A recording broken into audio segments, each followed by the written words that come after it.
Hai semua, selamat datang di channel Baca Saham. Pada video ini, kita akan membahas satu saham dengan harga seratusan rupiah saja yang membagi dividen 7%. Apalagi, PBV-nya bisa dikatakan murah karena berada di bawah rata-rata historikalnya. Saham apakah itu? Tapi seperti biasa, semua pembahasan ini bukan rekomendasi dan hanya informasi. Ingat, kerugian kamu tanggung sendiri ya. Saat ini kita akan membahas saham PPGL atau PT Prima Globalindo Logistik. Perusahaan ini didirikan pada tahun 2015 dan bergerak dalam jasa pengurusan transportasi. Dan untuk domisilinya ada di Jakarta, dan untuk domisilinya perusahaan ini berdomisili di Jakarta dan mereka IPO pada tahun 2020 dengan kode saham PPGL. Nah, ini merupakan struktur grup perusahaan ini, di mana perusahaan ini memiliki saham sebanyak 33% untuk saham Jaya. Dan mereka juga membawahi dua perusahaan, yaitu ABS dan ABP. Untuk informasi tambahan, perusahaan ini juga memiliki diversifikasi pelanggan. Dalam hal ini, mereka bekerja sama dengan Shopee Express. Selain itu, mereka juga mendirikan bisnis properti dengan dua entitas anak usaha, yaitu ABS dan ABP. Untuk detailnya, teman-teman bisa baca pada tampilan berikut ini. Nah, sekarang kita lihat untuk ekspektasi kinerja di tahun 2022, di mana perusahaan menuliskan seperti ini. Dengan adanya diversifikasi bidang usaha properti, serta efisiensi biaya, manajemen mengestimasikan kenaikan pendapatan dan laba bersih di atas 50% untuk tahun berjalan. Nah, kita akan buktikan di laporan keuangannya. Kemudian kita bahas kilas untuk probabilitas setiap bulannya. Teman-teman bisa lihat bahwa saham ini cenderung mengalami peningkatan pada bulan Februari, bulan April, bulan September, November, dan Desember dengan probabilitas 67%. Sebaliknya, pada bulan Januari probabilitas kenaikannya adalah 0%. Tapi sebagai catatan, karena perusahaan ini IPO pada tahun 2020, sehingga historikal 10 tahunnya belum bisa terlihat dengan jelas. Nah, untuk tahun 2023 sendiri, saham PPGL masih turun sekitar 10,2%. Kemudian kita akan bahas laporan keuangannya per 31 Desember yang dinyatakan dalam rupiah penuh.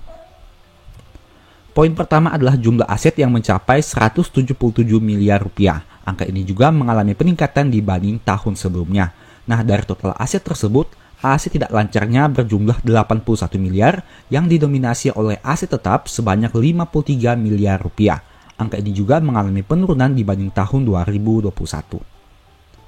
Untuk komponen aset lancarnya berjumlah 95,8 miliar rupiah yang didominasi oleh piutang usaha sebanyak 53 miliar rupiah. Sedangkan untuk saldo kasnya sendiri berjumlah 9,6 miliar rupiah.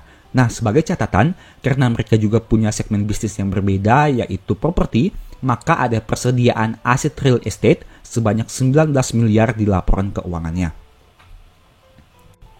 Sekarang kita lihat untuk umur dari piutang usaha yang dimiliki oleh perusahaan ini. Nah, mayoritasnya berasal dari umur 0 sampai 30 hari dengan nominal 51 miliar rupiah, yang berarti mayoritas piutang usaha ini akan jatuh tempo dalam 1 bulan. Sehingga bisa dikatakan untuk resikonya sebenarnya tidak terlalu besar. Apalagi untuk penyisihan penurunan nilainya, perusahaan ini hanya mencadangkan nominal yang tidak terlalu besar, yaitu 43,2 saja.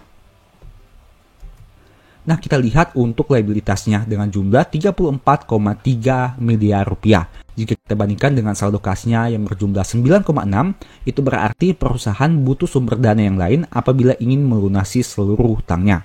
Apalagi mayoritas hutang akan jatuh tempo kurang dari 1 tahun dengan nominal 31,5 miliar rupiah. Mayoritas hutang perusahaan itu berasal dari hutang usaha sebanyak 9 miliar dan hutang ke lembaga keuangan lainnya sebanyak 9,2 miliar rupiah. Kita lihat untuk komposisi hutang bank perusahaan, ternyata di tahun 2022 ini perusahaan memiliki hutang di Bank BTN sebanyak 4 miliar rupiah. Mungkin saja jika diasumsikan hal ini berkaitan dengan segmen bisnis baru yaitu real estate.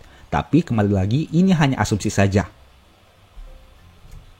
Nah, di sini teman-teman bisa baca untuk detail hutang bank di Bank BTN perusahaan ini, di mana pinjaman ini dikenakan bunga efektif sebanyak 6% per tahun. Artinya jumlah hutang pinjaman perusahaan ini sebenarnya punya bunga yang tidak terlalu besar dan diharapkan bisa membantu mendongkrak operasional perusahaan ini. dan memiliki sumber pendapatan yang lain yang tentunya bisa membayar hutang bunga mereka. Kemudian kita bahas komponen ekuitasnya dengan jumlah 142 miliar rupiah. Sayangnya mayoritas ekuitasnya didominasi oleh kepentingan non-pengendali sebanyak 76,5 miliar rupiah dan saldo labanya hanya mencakup 26 miliar saja. Ini merupakan suatu case yang unik di mana mayoritas ekuitas berasal dari kepentingan non-pengendali. Nah, kita masuk kepada laba ruginya. Pendapatan usaha mengalami peningkatan dari 258 menjadi 291 di tahun 2022. Begitu juga dengan beban pokok pendapatannya yang mengalami peningkatan. Tapi karena kenaikan pendapatan yang jauh lebih besar, laba kotornya masih bisa tumbuh dari 58 menjadi 65 miliar di tahun 2022 ini. Kita lihat untuk rincian pendapatannya di mana didominasi oleh pendapatan jasa pengurusan transportasi dan jasa angkutan darat, seperti bisnis utama perusahaan ini. Nah, ini merupakan rincian pelanggan dengan nilai pendapatan melebihi 10%. Teman-teman bisa lihat di sini untuk detail perusahaannya seperti PT Torabika, PT Mayora, PT Fajar, dan PT Bungasari.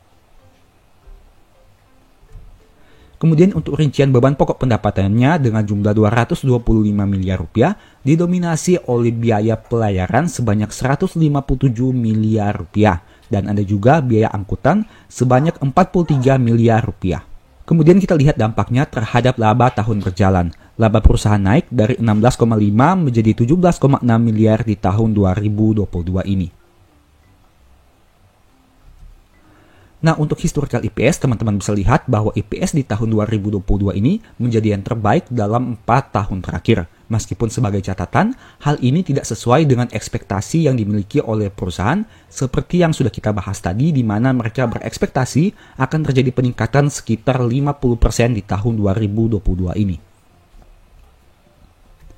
Untuk aspek dividen, saham ini tidak konsisten membagi dividen, di mana hanya pernah membagi pada tahun 2020 dan 2022 saja. Artinya pada tahun 2021 mereka sempat absen membagi dividen. Dan kita lihat saja untuk dividen yang akan dibagi di tahun 2023 ini. Yieldnya sekitar 7,3% per 5,3 dengan PBV 1,4 kali. Yang berarti dengan modal Rp85, saham ini dijual lebih mahal dengan angka Rp123. NPM 6% dengan ROE 26%. Angka NPM dan ROE-nya juga tidak sejalan sehingga harus teman-teman analisa lagi. Untuk rasio DER masih 51%, tapi teman-teman harus analisa lagi di laporan keuangannya. Terkait kinerja harga saham dalam 1 tahun terakhir masih turun 1,6%. Sempat di 199, tapi sempat juga di Rp109. Untuk historical PBV, rata-rata PBV-nya adalah 1,7 kali, sempat di 2,4 kali, tapi sempat juga turun di bawah 1,34 kali. Tapi sebagai catatan, teman-teman harus ingat bahwa saham ini baru IPO pada tahun 2020, sehingga tidak ada historis jangka panjang terkait pergerakan harga sahamnya. Apalagi, mayoritas ekuitas berasal dari kepentingan non-pengendali, sehingga hal itu harus menjadi catatan penting saat teman-teman melakukan analisa. Demikianlah pembahasan singkat saham PPGL. Selalu ingat bahwa video ini bukan rekomendasi dan hanya edukasi. Segala risiko kerugian menjadi tanggung jawab kamu sendiri. Nah, sebagai informasi, apabila kamu tertarik mempelajari metode nabung saham, mungkin ebook strategi nabung saham ini bisa membantu. Apabila kamu ingin mempelajari analisa fundamental dan money management, mungkin ebook The Stock Market ini bisa membantu. Dan apabila kamu ingin mempelajari analisa laporan keuangan, mungkin ebook cara cepat analisa laporan keuangan ini bisa membantu. Untuk detail pembahasannya, silahkan baca pada tampilan berikut ini. Demikianlah pembahasan ini. Apabila kamu tertarik melakukan pembelian ebook baca saham, silahkan chat saja di nomor WA yang tercantum. Oke, sekian video ini. Semoga bermanfaat. Thank you.